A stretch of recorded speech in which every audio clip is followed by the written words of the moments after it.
प्रभु यीशु के जीवित समर्थी और जलाली नाम में आप सब लोगों को जय यीशु मसीह की। परमेश्वर का धन्यवाद हो। परमेश्वर का धन्यवाद देते हैं आज की सुंदर सुबह के लिए, इस पावन और पवित्र दिन के लिए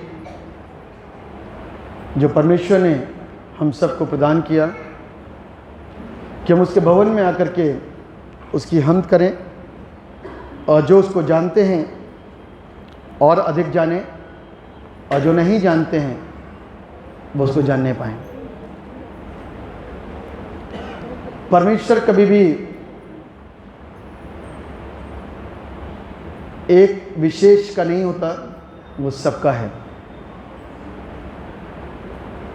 जैसे कि वो माँ बाप जिनकी 4 औलादें हैं, वो माँ और बाप किसी एक के नहीं होते, चारों के होते हैं। इस क्षेत्र में माँ बाप के क्षेत्र में संभवता है कि वो पार्शियलिटी कर सकें अपने बच्चों के साथ, लेकिन स्वर्ग का पिता जिसकी कई करोड़ों की तादाद में, यानी कि सारी दुनिया जिसको उसने रचा और बनाया है, अपनी औलाद के साथ में यानी कि मेरे और आपके साथ में गद्दारी नहीं कर सकती। कभी वो हमको अकेला नहीं छोड़ सकता। इसीलिए ये पैगाम सब लोगों के लिए है, सारी दुनिया के लिए है, उसके सब प्यारों के लिए है, उसकी संतानों के लिए है। कुछ ऐसे हैं जो बिगड़ गए हैं, कुछ ऐसे हैं जो वापस आ रहे हैं, कुछ लोग ऐसे हैं जो बहुत समय से हैं, कुछ ऐसे हैं जो इब्राहिम की औलाद हैं। और परमेश्वर का कलाम हमको सिखाता है, परमेश्वर का कलाम हमको समझाता है और बताता है कि तुम सत्य को जानोगे तो सत्य तुमको आज़ाद करेगा। सत्य को जानोगे तो सत्य तुमको आज़ाद करेगा। इब्राहिम के वंश के लोग, चेले लोग, फरीसी लोग इस बात के प्रश्न करते हैं, हमने तो कोई गुनाह नहीं करा, हमने तो कोई पाप नहीं किया, हम तो डायरेक्ट इब्राहिम की औलाद से हैं, तो हमें किस बात की ज़रूरत और आवश्यकता। इब्राहिम की औलाद वो है जो परमेश्वर के वचन को सुनती, मानती और उसकी आज्ञा का पालन करती, वो नहीं जो नाम से चली आ रही है। वो है जिन्होंने इब्राहिम के समान अपने परमेश्वर पिता यहोवा की आवाज़ को सुना और सुन करके उसकी आज्ञा का पालन करते हैं। आज हम में से भी बहुत सारे लोग ऐसे हैं जो अपने आप को इब्राहिम की औलादों में से मानते हैं।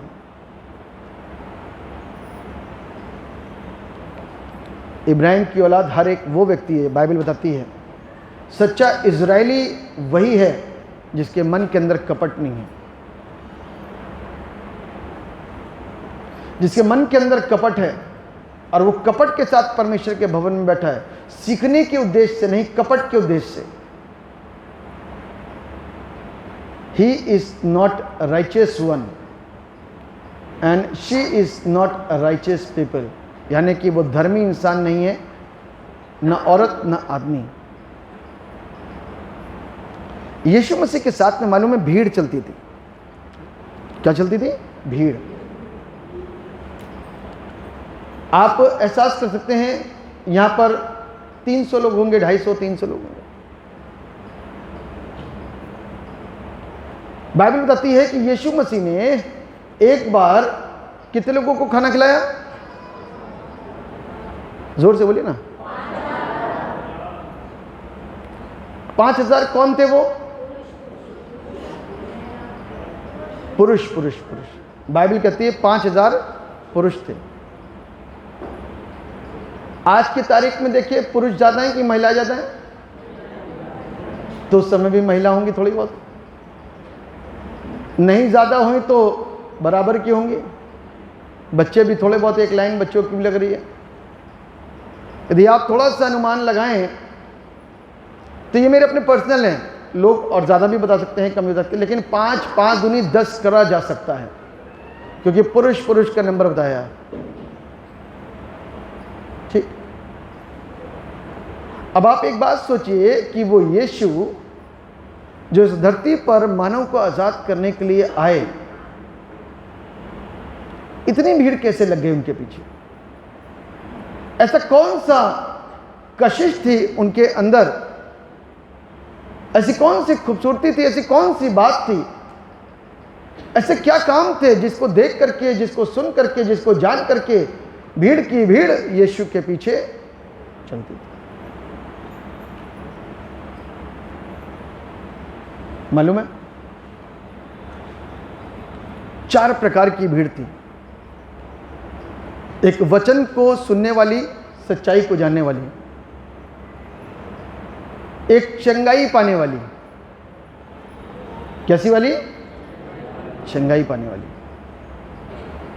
एक भीड़ थी खाने वाली, यीशु मसीह दुआ के बाद खाना खिलाएगा। और एक भीड़ थी दोष लगाने वाली, कुछ गलत बोले तभी पकड़ते हैं, कुछ मुंह से ऐसा शब्द निकले तो अभी चेक कर लिया जाएगा। तभी कुछ फकीर फरीसी दौड़ करके आए, क्योंकि यीशु मसीह को पकड़ना चाहते थे वो, लेकिन ऐ मूर्ख इंसानों, जो उस वक्त के थे और आज के वक्त के हैं, तुम इंसान हो और वो खुदा है, तुम उसको क्या पकड़ोगे? तुम इंसान हो और वो खुदा है, तुम उसको क्या पकड़ पाओगे? तुम परमेश्वर को अपनी मुट्ठी में नहीं ले सकते। परमेश्वर ने सबको अपनी मुट्ठी में रखा हुआ है, जब जी चाहे मसल सकता है। मूर्ख नहीं, समझदार बनो। उस समय के रोमी सल्तनत के लोगों को इस बात का इल्म नहीं था, ज्ञान नहीं था, अज्ञानी व्यक्ति थे। यीशु के साथ में एक सवाल कर बैठे, इस बात को बोल उठे कि हमने इस औरत को पाप करते हुए पाया है।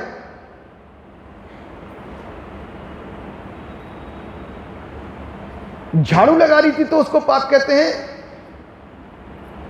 काम कर रही थी अपने घर का, उसको पाप कहते हैं, या गलत काम में देखा अपने पाप करते हुए उसको, तो पता चला कि गलत कामों में देखा गया।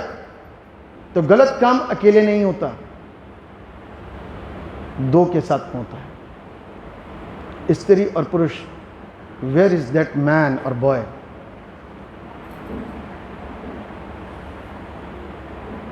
तब यीशु मसीह का सिर्फ एक सवाल था उन लोगों से, जो भीड़ की भीड़ आई उस औरत को पकड़ करके। क्योंकि अमूमन ऐसा होता है ना, एक युग ऐसा भी था जिसमें औरतों के ऊपर पूरी दबाव थी। सती प्रथा का भी युग था, पति मर गया तो औरत को भी जल करके मरना है, सती होना ही है, यह भी एक युग था। लेकिन करते करते बुद्धिजीव लोगों की बुद्धि, परमेश्वर का ज्ञान उन लोगों के जिंदगी के ऊपर आया, समाया, ठहरा, तो वो आशीषित हुए और ये जो भ्रांतियां थी वो बंद होनी शुरू हो गई। भ्रांतियां जो थी वो बंद होना शुरू हो गई।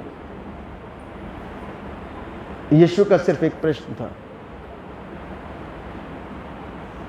अच्छी बात तो यह थी कि वो कुछ बातों को या समझदार प्रवृत्ति के लोग थे। प्रभु का सिर्फ एक प्रश्न था, जिसने पाप ना किया हो पहला पत्थर मारे इसको।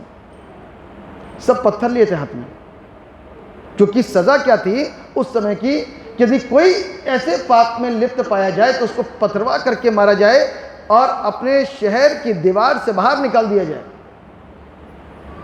तो सब पत्थर लेकर के आए थे। क्या छोटा बच्चा, क्या बड़ा, औरत तो नहीं होगी उसमें, सारे पुरुष ही पुरुष होंगे। पत्थर लेकर के आए थे मारने के लिए। सिर्फ एक प्रश्न कर दिया यीशु मसीह ने, क्योंकि उसमें कुछ ऐसे लीडर्स थे जो प्रभु यीशु मसीह को क्वेश्चन कर रहे हैं। क्या पता, मूसा की व्यवस्था के अंदर तो लिखा है कि जो इस तरीके की हालात में पाया जाएगा उसे पथरवा करके शहर से निकाल दिया जाए। कहता बिल्कुल ठीक कह रहे हो, लेकिन मूसा से भी बड़ा कोई है, इब्राहिम से भी बड़ा कोई है, सुलेमान से भी बड़ा कोई है, योना से भी बड़ा कोई है। मेरा प्रश्न तुम्हारे सामने सिर्फ इतना ही है कि जिसने पाप ना किया हो पहला पत्थर मारे। अब लीडर से वो तो, और जो लीडर है तो उसकी तो बुद्धि घूम गई, वो तो परमेश्वर के सामने अब लज्जित हो जाएगा, क्योंकि वो पूरा पाप से डूबा पड़ा है। और बाइबल बताती है कि यीशु इतना कह करके नीचे झुक करके कुछ लिखना शुरू कर दिया, और सबको अपने अपने पाप नजर आने लग गए। आज हम लोगों को अपने पाप नजर नहीं आते, इसीलिए पाप पर पाप, पाप पर पाप, पाप पर पाप कर रहे हैं। किसी को अपना पाप नजर आता है? अपना पाप नजर आता है?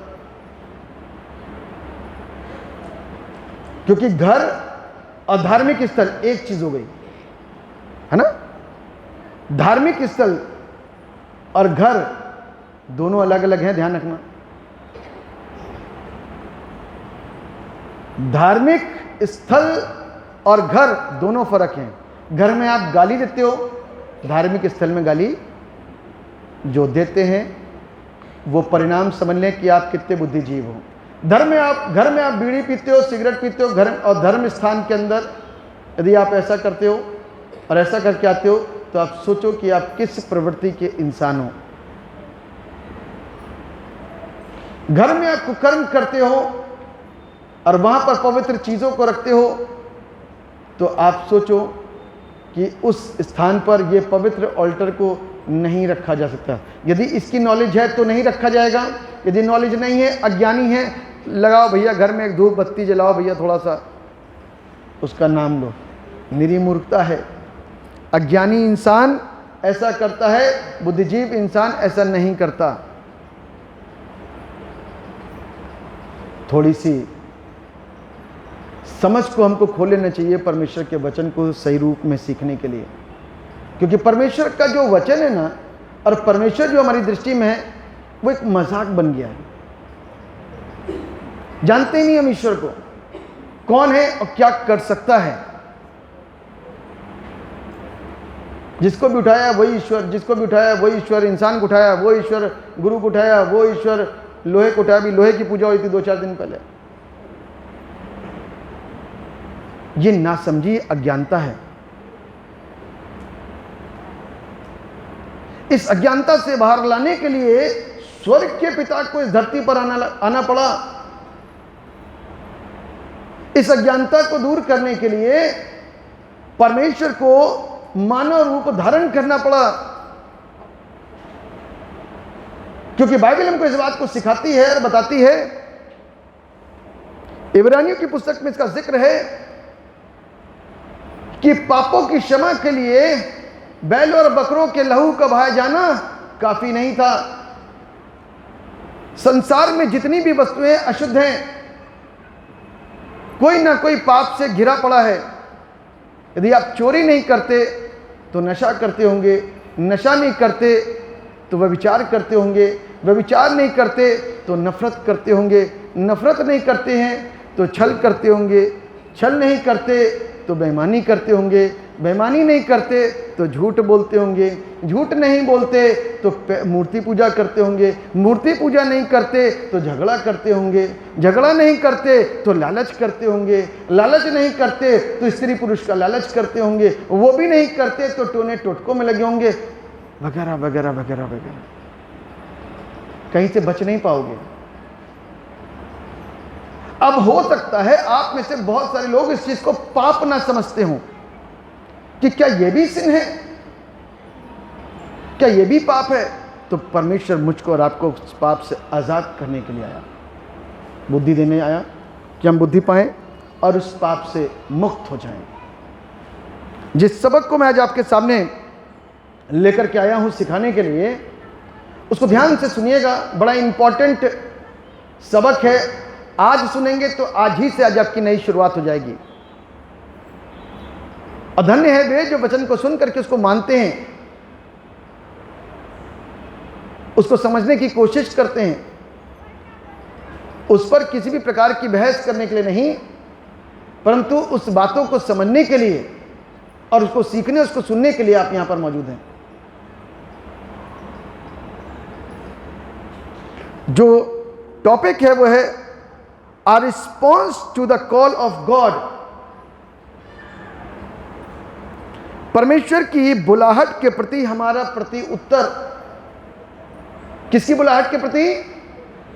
जोर से बोलो। परमेश्वर ने मुझको और आपको बुलाया, मालूम है? परमेश्वर ने मुझको और आपको बुलाया। किसने बुलाया मालूम? परमेश्वर हमको क्यों बुला रहा है? कोई बताएगा? Why Jesus called us? क्यों यीशु मसीह ने मुझको और आपको बुलाया और बुला रहा है? बड़ा सुंदर सा गीत है। डॉक्टर डीजे दीनाकरण के समय से यह गीत गाया जाता था, यीशु बुला रहा। और बड़ा सुंदर धुन और बड़ी सुंदर आवाज। और जब वो गीत, उनकी कन्वेंशन शुरू होती थी ना, तो ये गीत होता था, यीशु बुला रहा। बड़ी सुंदर धुन बजती थी और हर एक कानों में ये आवाज जाती थी कि यीशु बुला रहा है। मेरा नाम ले लेकर मुझे यीशु बुला रहा है। आपका जो भी नाम हो, आपके नाम को लेकर के यीशु बुला रहा है। पापों से बाज आकर, पापों को छोड़ और पापों को त्याग करके उस सच्चे ईश्वर के पास आओ। वो मुझको और आपको आवाज देकर के बुलाता है, कहता आ जाओ। वो मुझको और आपको बचाने के लिए आया, मुझको और आपको जिंदगी देने के लिए आया। मालूम कहां बुला रहा है? कहां बुला रहा है आपको मालूम है? आप सब जाने की कोशिश करते हो। उसको बोलते हैं स्वर्ग।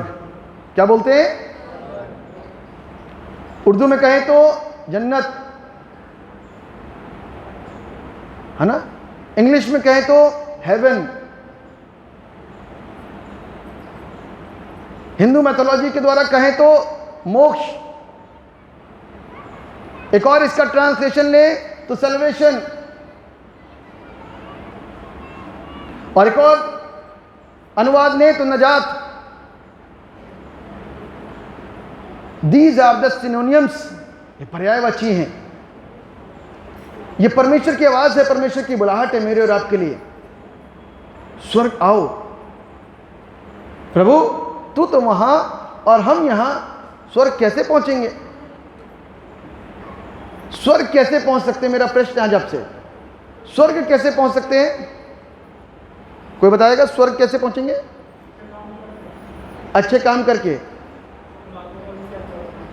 आज्ञा का पालन करके। Very good. चलिए वो भी कर लिया, फिर कैसे पहुंचेंगे? आज्ञा मान ली, मार्गों पर भी चल लिए, सब कुछ काम कर लिया, उसकी इच्छा उसकी मर्जी को पूरा करा, फिर कैसे पहुंचेंगे? वहां कैसे पहुंचेंगे? बताइए ना जी। परमेश्वर के द्वारा तो पहुंचेंगे ही। एक बात बताऊं, एक बात बताऊं। यहां पे कितना बड़ा मैग्नेट रखे हैं, इतना बड़ा मैग्नेट। मैग्नेट समझिए हिंदी में चुंबक। इतना बड़ा चुंबक रखे हैं और यहां पर लकड़ी, पत्ता, है ना, बीज और लोहे के टुकड़े डाल दें तो खिंच के कौन आएगा? अरे वाह, आप तो समझदार हो, सारी बातों को बड़ी आसानी से समझते हो। खिंच के कौन आएगा? लोहा। जब यीशु का पांव बादलों पर आएगा तो खिंच के कौन आएगा? खिंच के कौन आएगा? जिसने धरती पर रह करके उसकी आज्ञा का पालन करा। पत्ता और लकड़ी और बीज नहीं भागेगा, पापी व्यक्ति नहीं पहुंच पाएगा। आपके यदि ये सोच है ना कि मरने के बाद में कुछ हो जाएगा, तो ये भूल है। किसी ने गलत शिक्षा यहां से अंदर डाल दी है, कुछ नहीं होने वाला। किसी ने ये डाल दिया कि मरने के बाद में एक और जीवन, फिर एक और जीवन, फिर एक और जीवन, तो ये भी भूल है। दूसरा जीवन नहीं मिलने वाला। कोई बैठा दूसरा जीवन लेकर के यहां पे? लाखों की भीड़ में प्रश्न कर सकता हूं, कोई दूसरा जीवन लेकर के बैठा है यहां पे? अभी पहली लाइफ है आपकी, और इसके बाद दूसरी लाइफ नहीं है। तो जितने लोहे के टुकड़े होंगे ना, वही मैग्नेट के पास खींचेंगे। क्रूस की चुंबकीय शक्ति मुझको और आपको सक कर लेगी एकदम से। यानी कि जब प्रभु यीशु बादलों पर आएगा ना, तो जितने विश्वास में पड़े हैं ना, सब फटाफट उड़ जाना शुरू हो जाएंगे। आमीन। यूं उठेंगे बीच से ही। पता नहीं कौन विश्वासी यहां पर बैठा है, कौन अविश्वासी बैठा है, कौन क्या मन के अंदर सोच रहा है, किसके दिमाग में क्या चल रहा है। किसी के अंदर साहस नहीं हो रहा है परमेश्वर के साथ में चलने का। कोई को समझ में आ रहा है कि बातें तो सही हैं, बातें तो सही हैं, लेकिन हम अपने विश्वास को कैसे खंडित कर सकते हैं। अरे भैया, आलू सही लोगे, प्याज सही लोगे, पुराना बटर नहीं लोगे, फटा कपड़ा नहीं लोगे, टूटा बर्तन नहीं लोगे, ईश्वर का चुनाव करने में इतनी कंजूसी, इतने सोच विचार, इतनी मेहनत उस सच्चाई को ग्रहण करने में।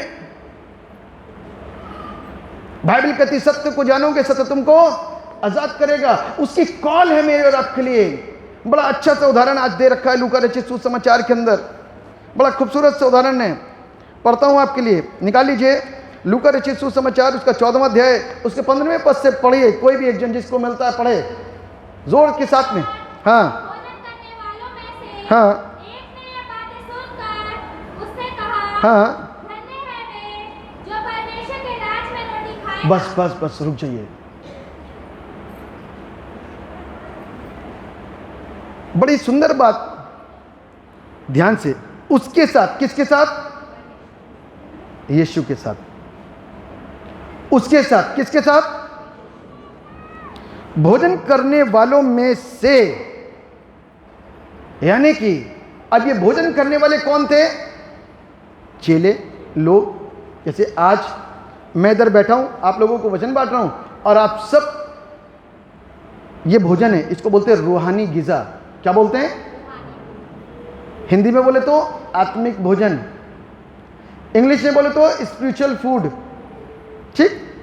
तो ये रूहानी गिज़ा है जो आपको दी जा रही है। क्या है? रूहानी गिज़ा है, आत्मिक भोजन है जो आपको दिया जा रहा है और समझाया जा रहा है। और जब इस भोजन को हम खाना शुरू करते हैं ना, इस भोजन को खाना यानी कि आपने पढ़ा, इसको समझा और इसको अंदर उतारा जहन के अंदर। क्योंकि आपने दुआएं सुनी होंगी लोगों की कि कहीं ऐसा ना हो कि हमें एक कान से सुने और दूसरे कान से निकाल दें।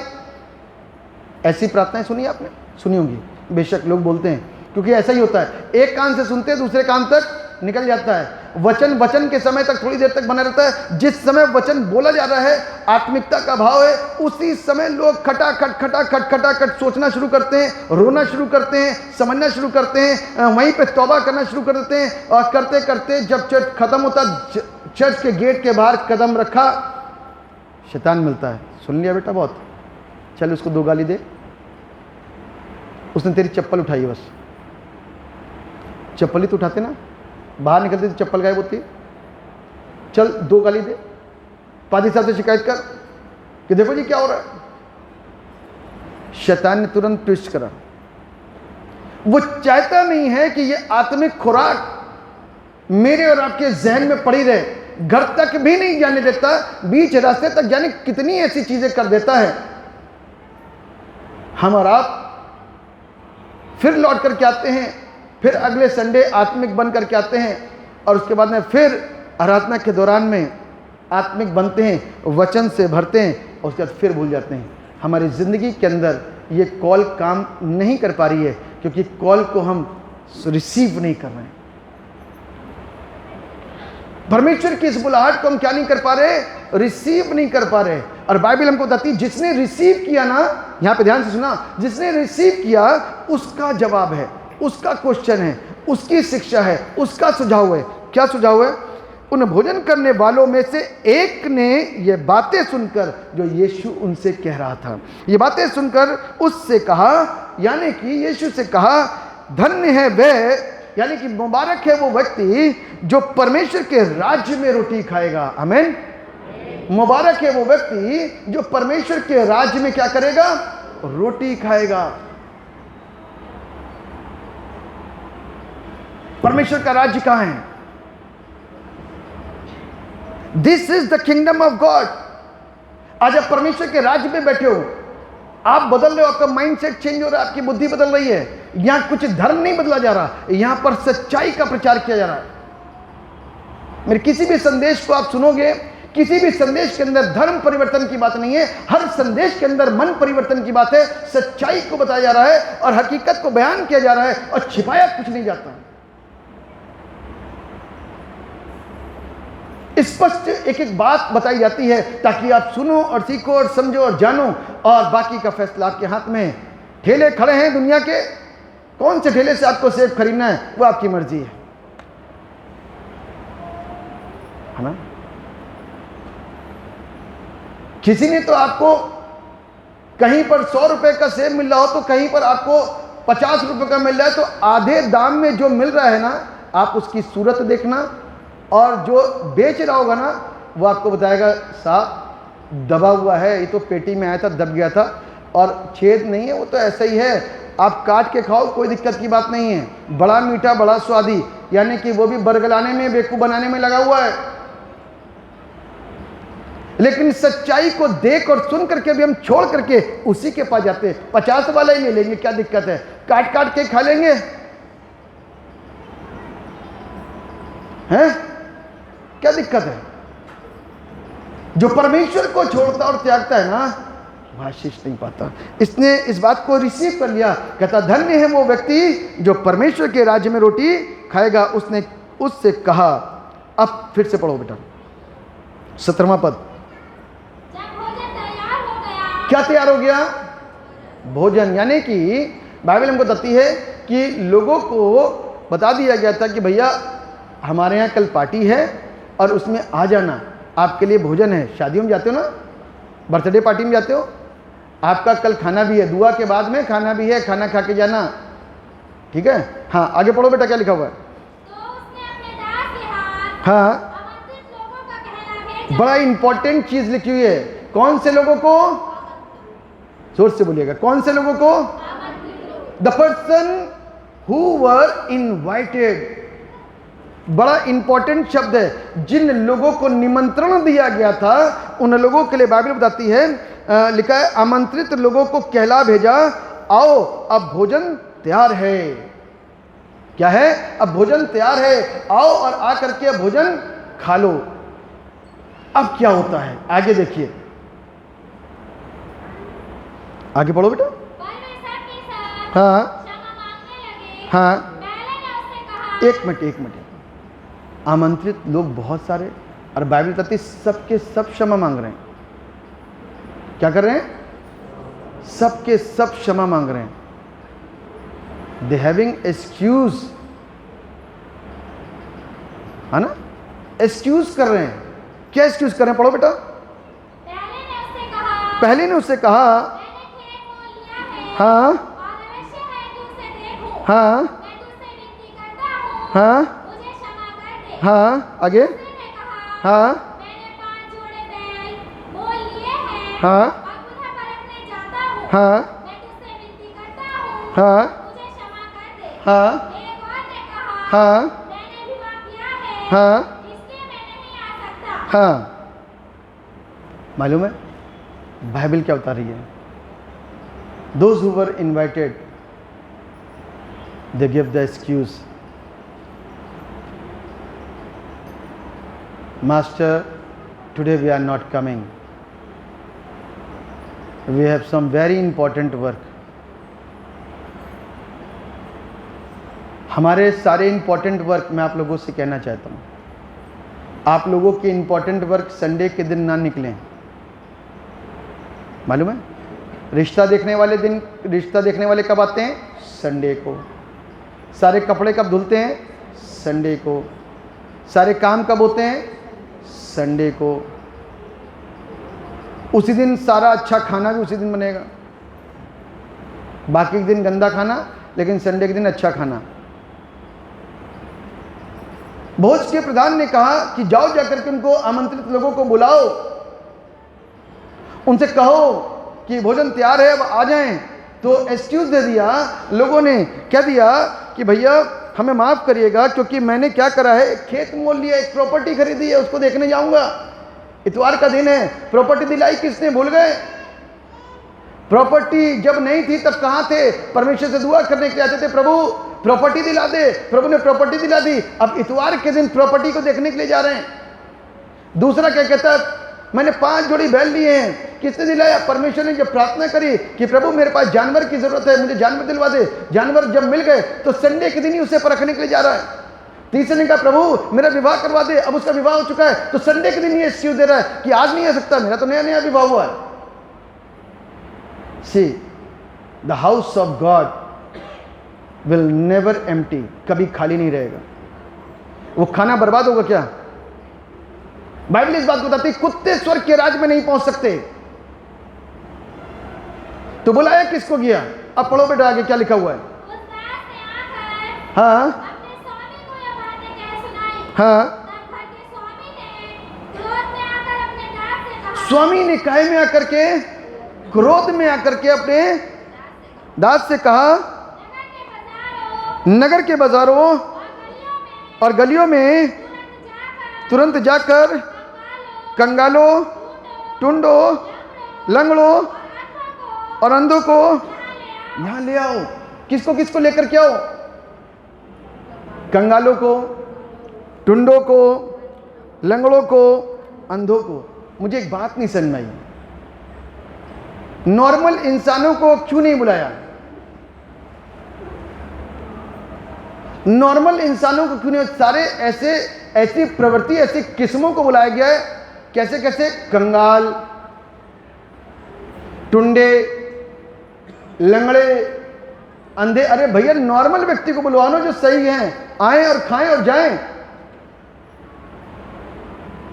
वाय मालूम है, आज कंगाल को खाने की जरूरत है, उसको कोई नहीं पूछता।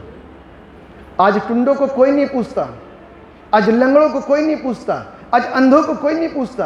पूछता है कोई? कोई पूछता है? नहीं। मालूम है, जिसके अंदर दुष्ट आत्मा है तो परिवार का बंदा भी घर में नहीं घुसता, हमारे ना चिपक जाए। लंगड़े की सेवा करनी पड़े तो घर के लोग ही परेशान हो जाते हैं, इससे अच्छा तो मर जाए। कंगाल तो पूरे समय मांगता रहेगा, उससे दूरी भागेंगे। क्यों पैसा दिया जाए इसको? कंगाल है, आ गया तो पैसा देना ही पड़ जाएगा, 10-5 रुपया, बचो इससे। अंधा आ गया तो एक और समस्या, इसका रास्ता पार करवाओ, इसको घर तक पहुंचाओ, घर से लेकर के आओ। समस्याओं पे समस्या, समस्याओं पे समस्या। जब मैं इसको स्टडी कर रहा था कल रात में, तो परमेश्वर इस बात को बता रहा था। आज जिनको जरूरत थी ना वो आए हैं यहाँ पे, जिनको जरूरत नहीं है वो नहीं आएंगे। बीमार पहुंचता है डॉक्टर के पास में, स्वस्थ नहीं पहुंचता डॉक्टर के पास में।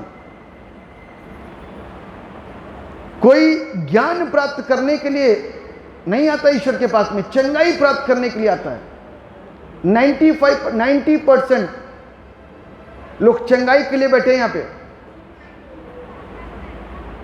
लेकिन आपसे मेरी गुजारिश है कि जिंदा खुदा के जिंदा वचन को सीखो। मरना तो कोई ना कोई बीमारी से है ही, आज नहीं तो कल, कल नहीं तो परसों। कोरोना नहीं तो कोई और चीज़ आएगी, कोई और नहीं आएगा तो समुंदर की लहरें इतनी तेज हो जाएंगी, सुनामी आ जाएगी, उसमें मर जाओगे। उसमें नहीं मरे तो एक्सीडेंट में मर जाओगे, उसमें नहीं मरे तो भूकंप में मर जाओगे, उसमें नहीं करे तो बीपी से मर जाओगे, उससे नहीं मरे तो शुगर से मर जाओगे, उससे नहीं मरे तो हार्ट अटैक से मर जाओगे। उससे पहले कि मरो, उससे पहले कि मरो, उस जिंदगी को स्वीकार कर लो, उस सच्चाई को स्वीकार कर लो, इतना सोच करके कि उसने मुझको और आपको बुलाया है। He called us, उसने मुझको और आपको बुलाया। आओ सब प्यासे लोगों, मेरे पास आओ, जिसके पास कुछ ना हो मुझसे आकर के मोल ले जाओ। वो जिंदगी है। यदि हम और आप बिलीव करते हैं इस बात के ऊपर कि स्वर्ग है, यदि मैं और आप बिलीव करते हैं कि कहते हैं वहां पर जाने के लिए कुछ रास्ते काम कर, कुछ रास्ता है, वहां जाना है हमें और यहां पर उसकी तैयारी है, तो be ready and be prepare yourself, अपने आप को तैयार करें। बाइबल हमको इस बात को बताती है कि जो लोग अपने थे ना, उन लोगों ने मना कर दिया, वी आर नॉट कमिंग। जो लोग बहुत अच्छे थे ना, जो लोग बहुत अच्छे घर से थे, जिनके घर के सारे लोग बहुत अच्छे थे, उन्होंने एक्सक्यूज दे दिया। यदि उन्हीं में से किसी को बीमारी होती तो कभी नहीं मना करता, तुरंत आता। किसी के घर का कोई बीमार होता तो कभी मना ना करता, तुरंत घर आता। भोज के प्रधान के न्योते को कभी भी अस्वीकार नहीं करता, लेकिन दे निग्लेक्टेड, उन्होंने अस्वीकार कर दिया। आज भी चर्च को लोग अस्वीकार करते हैं, तो घर किससे भर रहा है? घर किससे भर रहा है? आने जाती से। आज भोज के प्रधान ने जब बुलाया ना, भोज के प्रधान ने बुलाया, जाकर के बुला के लाओ कंगालों को, टुंडों को, लंगड़ों को, अंधों को, तो हर प्रवृत्ति यहां पर आती है। आप आमीन कह सकते हैं, क्योंकि परमेश्वर लोगों को जीवन दे रहा है, लोगों को चंगा कर रहा है। सही भी आ रहे हैं, बीमार भी आ रहे हैं, सब प्रकार के। अब जब धीरे धीरे लोगों को सच्चाइयां पता चलने शुरू हो गई, तो लोग सुनने के लिए, देखने के लिए आना शुरू हो गए। लोग देखने के लिए, सुनने के लिए आने शुरू हो गए। होता क्या है चर्च में, देखे तो जाकर के। मैंने क्या कहा, भीड़ जाती थी यीशु के साथ। 4 वैरायटी थी, खाने वाली, सुनने वाली, दोष लगाने वाली, चंगाई लेने वाली। देखें तो सही होता क्या है वहां पर। तब बाइबल इस बात को बताती है। आगे पढ़ो बेटा, क्या लिखा हुआ है 22वें पद से। हाँ हाँ हाँ हाँ हाँ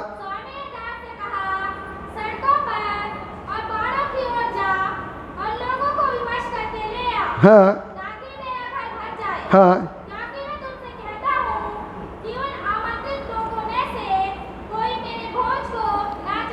ओ,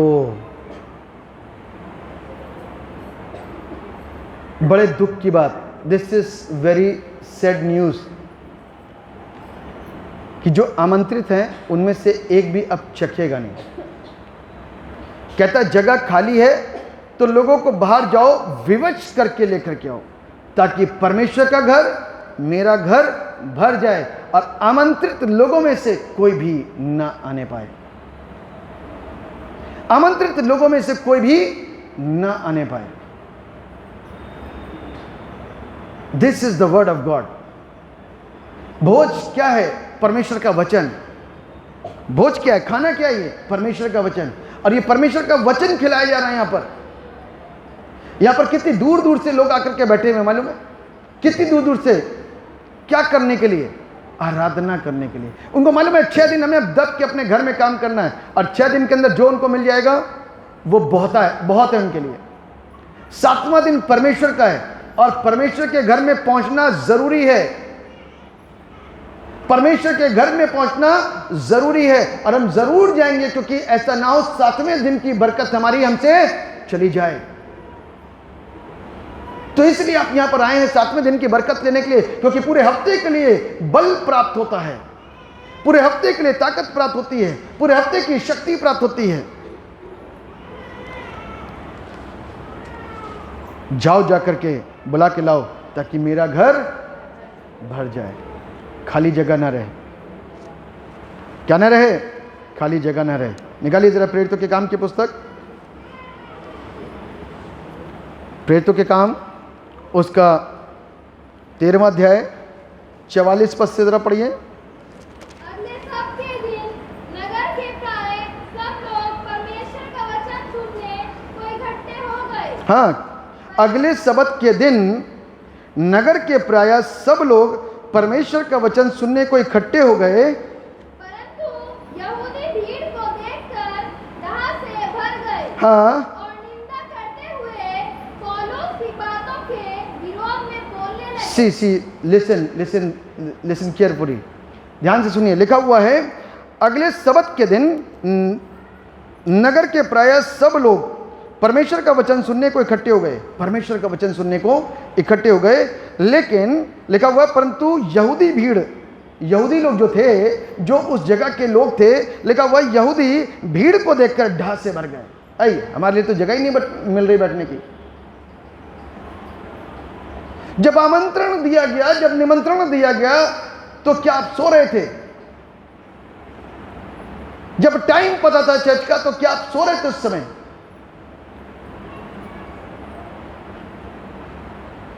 तब सो रहे थे क्या? बाइबल क्या कहती है कि भीड़ को देखकर ढाह से भर गए और निंदा करते हुए पौलुस की बातों के विरोध में बोलने लगे। अब कुछ नहीं मिला तो पौलुस के विरोध में ही बोलना शुरू कर दिया। इतनी भीड़ क्यों आ रही है? हमारे पास जगह ही नहीं है।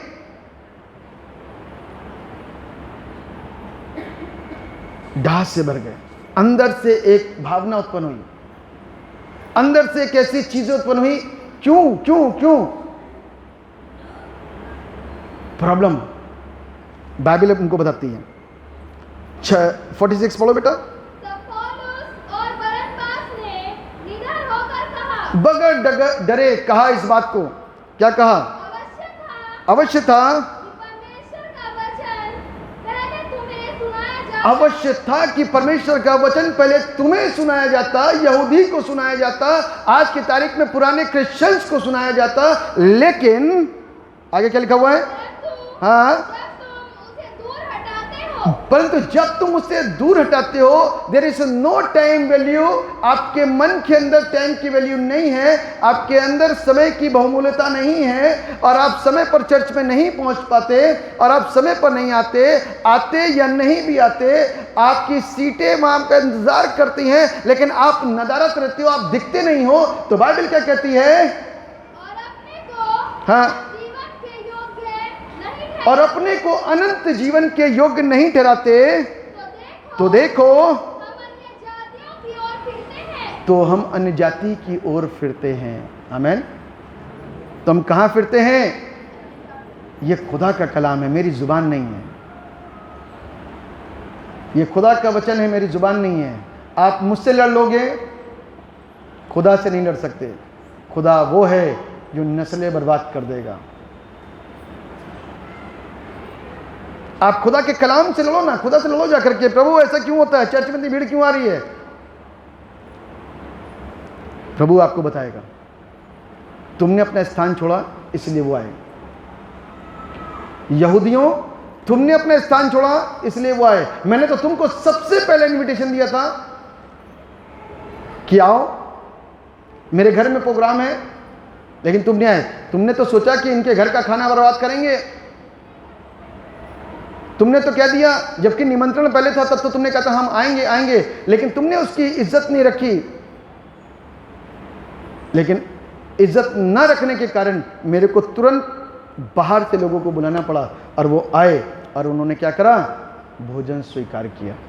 आगे क्या लिखा बेटा?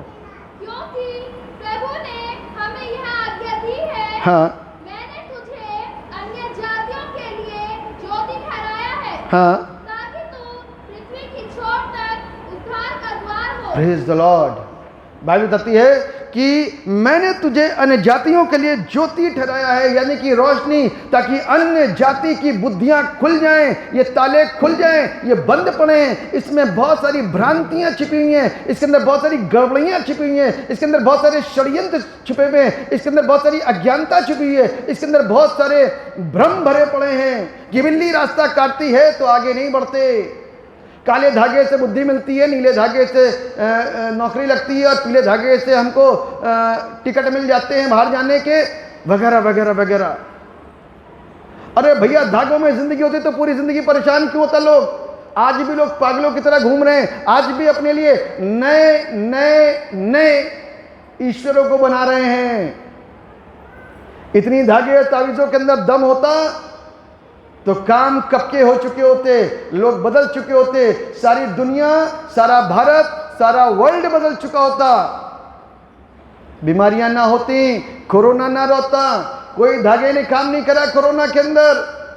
रुपए पैसे वाले कोरोना के अंदर कुछ नहीं कर पाए। मेरी आंखों के सामने एक औरत झोला लेकर के पैसा खड़ी है, मेरे पति को बचा लो, कहते हम कुछ नहीं कर सकते।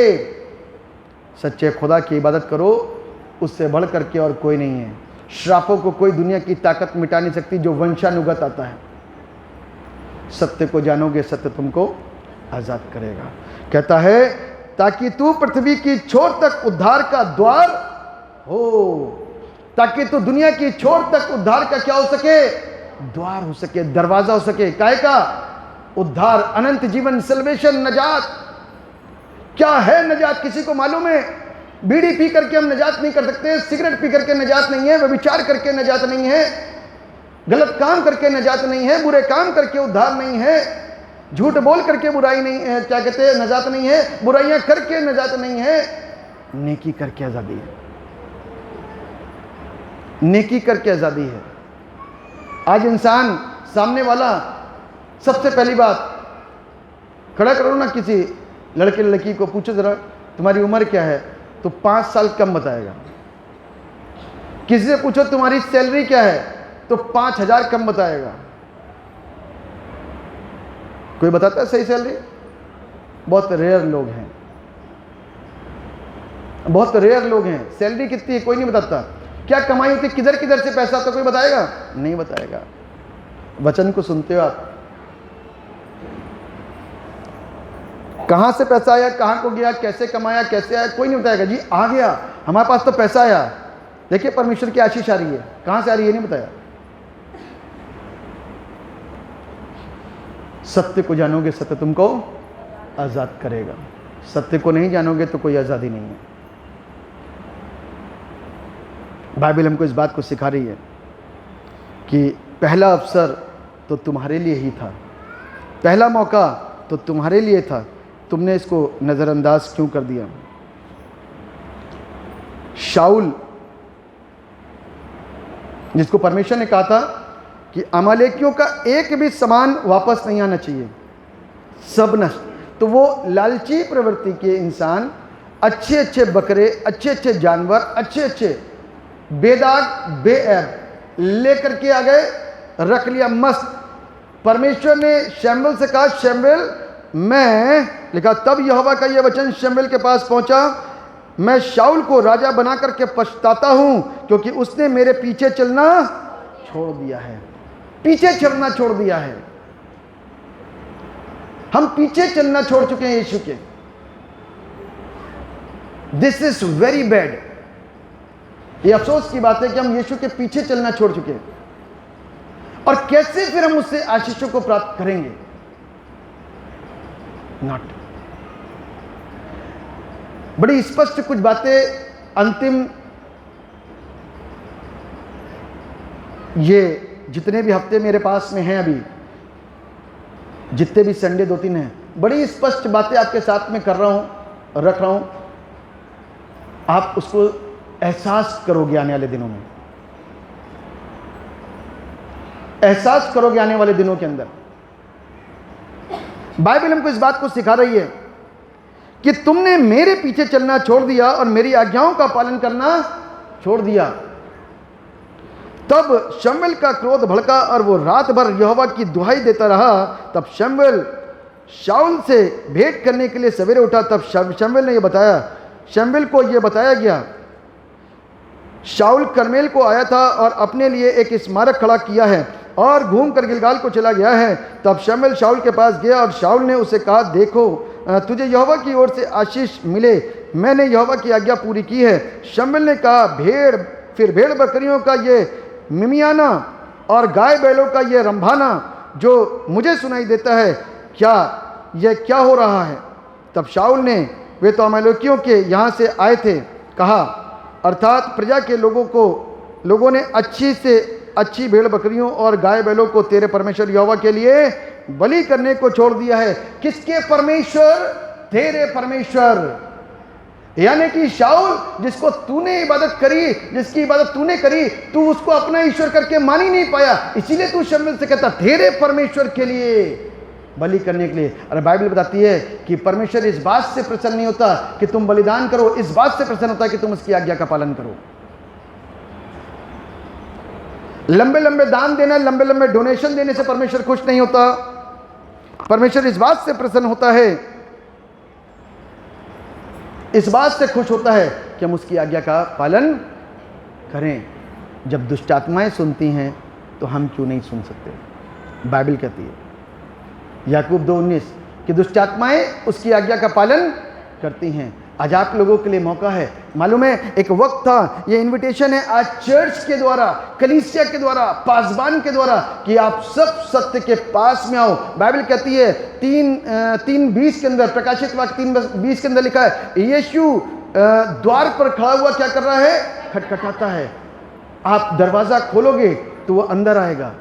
मालूम है, ये दरवाज़ा हम पाप के चलते नहीं खोलते, छोड़ना नहीं चाहते अपनी बुरी आदतों को, त्यागना नहीं चाहते अपने बुरे स्वभाव को, पाप के चलते हम प्रभु यीशु मसीह की एंट्री अपने जीवन के अंदर नहीं होने दे रहे। और वो नॉक कर रहा है, अभी मौका है, अभी टाइम है, उसको एंट्री दीजिए। प्रभु यीशु मसीह ने धरती पर आकर के इनवाइट करा लोगों को, आओ।